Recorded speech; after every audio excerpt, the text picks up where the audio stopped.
Welcome to our 41 edition of Drive Chat. This is an opportunity that we use our video interviews to chat to people, experts in the industry, who can share with us their skills, knowledge, expertise. And today we're fortunate enough to have with us Melanie van Straten. She's the General Manager, Southern Africa for Castrol. Now, the theme of our discussion today is friction to flow, building stronger journeys together. And believe you me, Mel has had a journey of note. I've heard part of it, so what we're going to do is just ask her to join us. And Mel, please tell us a little bit about who you are, and maybe you talk about the journey that we've had together with you in our Fleet Safety Awards. Hi, Eugene, and thank you very much for being able to be here and share the story and journey. And Castrol has a deep-rooted heritage in South Africa. It's a strong brand that people can connect with because it's always been known to be in the premium lubricant in our market. We've come this long journey, and the partnership with the Fleet Safety Awards talks to the deep-rooted morals and values within our organization. We have a strong belief that life over the dollar, it's really, really important for us that not only our employees, but our colleagues, customers, and extended people out in the Southern Africa region get to go home safely every day. So it was a natural partnership for us where we can help support and encourage this sort of morale and this value of extended safety, because everybody has a family member, and that's what matters at the end of the day. So being able to put safety above the dollar, I think really talks to Castrol's, bigger brand strategy. It's not just about the oil being premium and, supporting your engine life. It's really about being a brand that cares. It cares for all of those around them. Thank you very much. And I must just say, some of my notes here, speaking about Castrol has been protecting engines for over 100 years. And I thought, I must correct this because one of my race cars that I entered in Samola has got last year at 125 years. So it's actually a century and a quarter. Maybe share with us, please.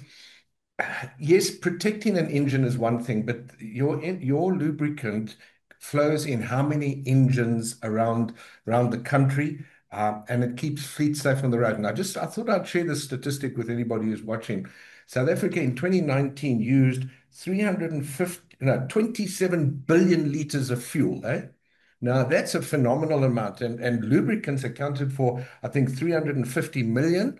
And the used ones or what the process afterwards, between 120 and 150 million. So that's used oil. So talk to us, please, about how keeping fleets safe is an important part of what you do.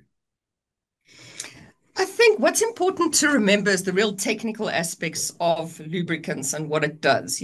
So fleets today are using much newer technologies that can go up 30% more higher torque.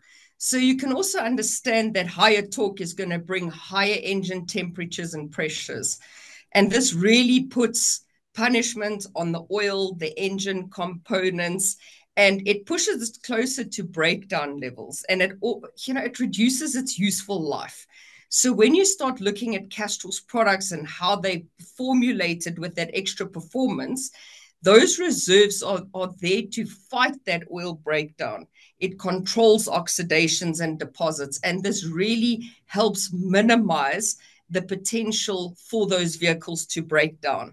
It enhances their ability to have longer engine life, because it's generally when your vehicle isn't performing at those optimal levels that these newer engines are designed to do, that these unsafe conditions start to appear, where, they're having breakdowns on major freeways and roadways, putting themselves and other cars and, travelers in danger because of that. So it's really important. And it also naturally extends then to operating costs, because if you are using the right products, you're helping reduce operating costs, which really can divert investments into ensuring tires are, at optimal condition, drivers have the right equipment that they need. So I think it really ties into the technicalness of how Castrol is there to ensure prolonged engine life and reduction of mechanical failure. Thank you. And that, of course, also makes, and thinking about COVID, the lifeblood of the country was really our transport operators. And those drivers of these heavy rigs were on the road 24/7 in some instances, ensuring that the economy is on the roll. And of course, we know that through natural attrition, there's diseases, etc. Anything we can do to protect the lives of those individuals, we should be doing. And just going to mention another point, and we don't have time to delve into it, but some people think that with electric vehicles, there's no need for lubricants. But I remember I had a doctor that works for Castrol and he shared some vital information, but that's a subject for another day. So let's just talk in general. I've given you the amount of fuel that we used in 2019, but why do you think it's important that lubricant and fuel companies, such as yourself, should take an active interest in road safety and participating in events such as we are now running? Why is that important? I think specifically even our involvement in the Fleet Safety Awards, it's really a strategic extension of our commitment to road safety. As I've mentioned, this is a value that extends primarily in our organization.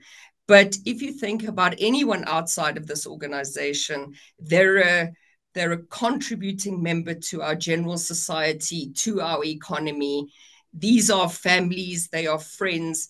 So while Castrol is renowned for producing high performance oils and products, it's important for us to be known to be a brand that cares.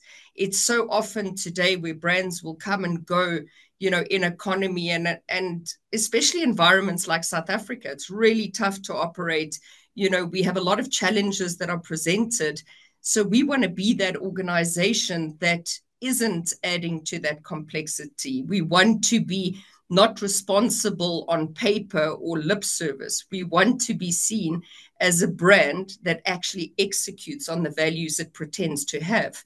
And it reflects a much deeper purpose, and that talks to protecting the lives of people on South African roads, not just as our consumers, but as our fellow South Africans. Yeah, and thank you for highlighting that, Mel. You know that I do some work with NPOs, etc. And what I see that coming from organizations such as yourselves is a commitment to make the road safer for everybody. So it's not just about getting market share. And I really don't know what market share you've got. Is it 51 or 52%? I don't know. But that can be also a debate. Let's just talk for a moment. You see, we've got 5 headline partners at our Fleet Safety Awards. We've got the banking industry, insurance, we've got the automotive repairs, we've got the telematics system, and yeah, we've got lubricants and fuels associated with it. How do you think something such as this helps organizations from diverse industries to talk to a solution of our common problem? What's your views?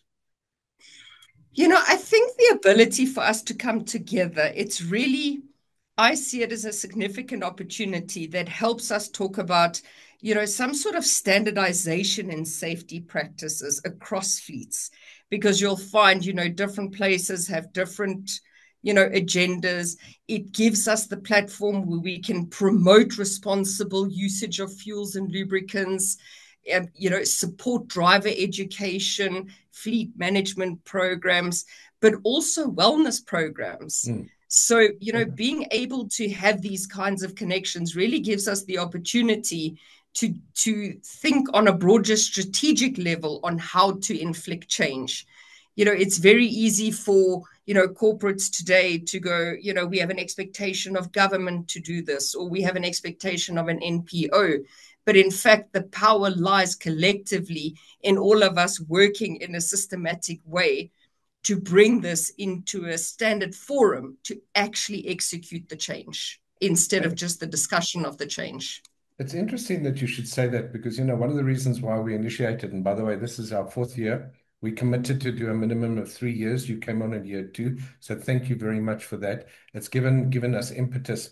And I don't know if you'll recall, we had 110 entries the first year, second year 250, third year 314. And we set as a target this year to have over 500. Well, I'm not going to tell you the exact number, but we've really blown it out of the water. It's over 600. So thank you for your support. And I do believe that we are able to make a meaningful change. By the time our viewers look at this, we will have announced the winner. And I know we're going to have you on a panel discussion at that, or we will have had you on a panel discussion. So the insights that you would have shared for others in general will have been great. Just a final call to action from your point, and it doesn't have to be about our awards, but let's just talk road safety. What would your call to action be, Mel? My call to action is to everybody in the industry. We need to make this not just a simple compliance measure. The call is it needs to become a core value. It needs to become a reinforced culture that not only it's a box that we're ticking, but it's something that we believe in, because it's that belief in itself that's going to create the passion needed for change to take place. So my call to action is really out there. Make this passion be something that fundamentally roots the culture of our organizations, that people on the roads need to be safer. We need to just be doing the right thing and making South Africa great again. Thank you, Mel. I'm just going to highlight in conclusion one of the points that you made.